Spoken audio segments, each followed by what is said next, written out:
벌써 오늘이 92번째 날입니다. 이제는 정말 100일이 며칠 남지 않았네요. 100일의 대장정의 끝이 보여갑니다. 그동안 끈을 놓지 않고 시청해 주셔서 감사합니다. 그래서 오늘은 정말 꿀팁 하나 알려드릴게요. 정말 이거 하나 배우면 이 세상의 모든 문제점을 진단하는 데 정확도가 확 올라갑니다. 문제를 진단할 때 자연의 기준이 하나 있습니다. 더 아픈 놈이 환자다. 따라서 더 아픈 사람을 치료해야 한다입니다. 얼핏 들으면 그건 너무 당연한 거 아니야 싶겠죠. 그런데 예를 들어 볼 테니 여러분들의 기준에서도 당연한지 한번 따져봅시다. 부부가 있습니다. 한쪽이 바람을 폈어요. 누가 아플까요? 바람을 핀 사람이 더 아플까요? 바람을 핀 사람을 바라보는 쪽이 더 아플까요? 과연 둘 중에 누가 더 환자 같습니까, 여러분은? 더 아픈 사람은 바람을 핀 사람을 바라보는 쪽이 아닐까요? 그럼 누굴 치료해야 할까요? 바람을 핀 사람을 치료해야 할까요? 아니면 바람 핀 사람을 바라보는 쪽일까요? 우리는 보통 이런 문제에 직면했을 때 누굴 치료하겠다고 달려듭니까?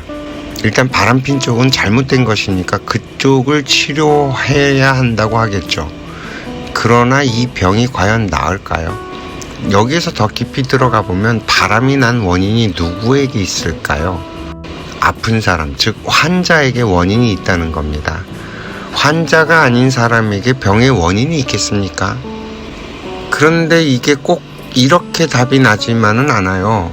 바람을 폈는데 이걸 빌미로 누군가 헤어지고 싶었던 쪽에서 이혼 선언을 해버립니다.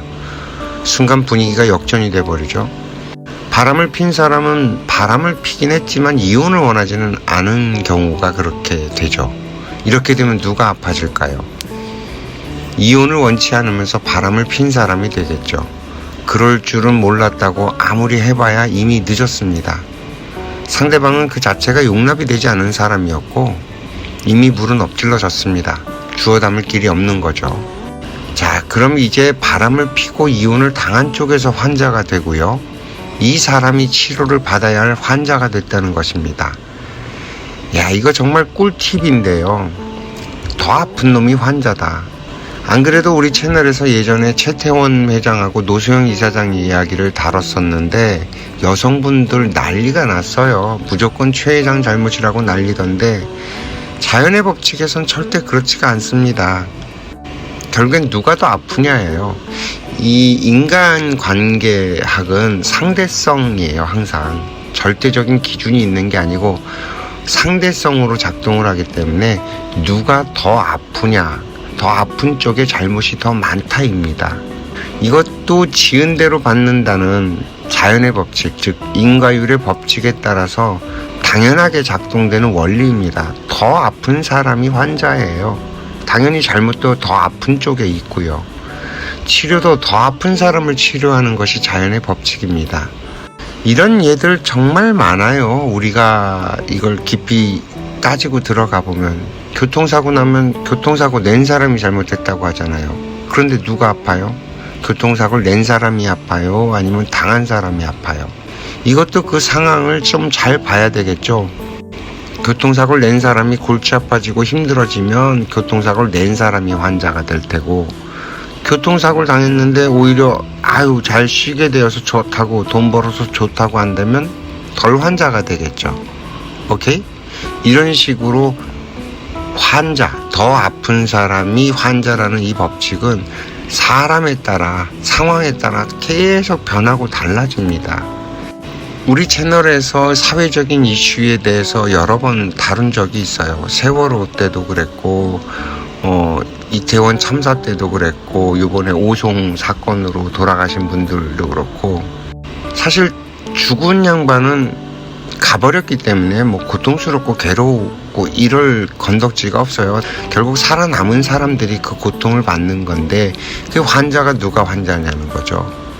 만약에 가족이 죽었는데 거기에서 보상금 받고 팔자가 핀다고 그래서 늘어진 사람들은 환자가 될까요? 아니, 환자가 안 되겠죠. 근데 이렇게 얘기하면 또 욕을 할 테지만 어쨌든 그런 분들도 계셔요. 아니라고 하진 마시고. 그런데 내 자식이 죽었어, 생때 같은 내 자식이 죽었어, 그것 때문에 진짜 고통받는 분들 계시잖아요. 그럼 누가 환자예요? 결국엔 살아남은 그 부모, 그리고 고통을 받는 그 사람들이 환자라는 거죠.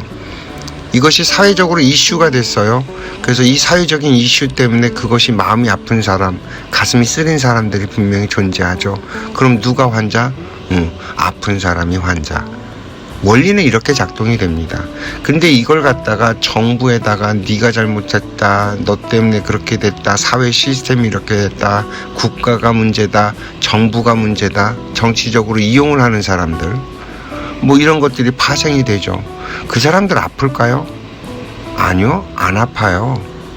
그럼 그 사람들, 잘못했다고 하는 사람들 치료할 수 있어요? 치료가 안 되죠. 내가 고통스럽지 않은데 누가 치료를 받으려고 하겠어요.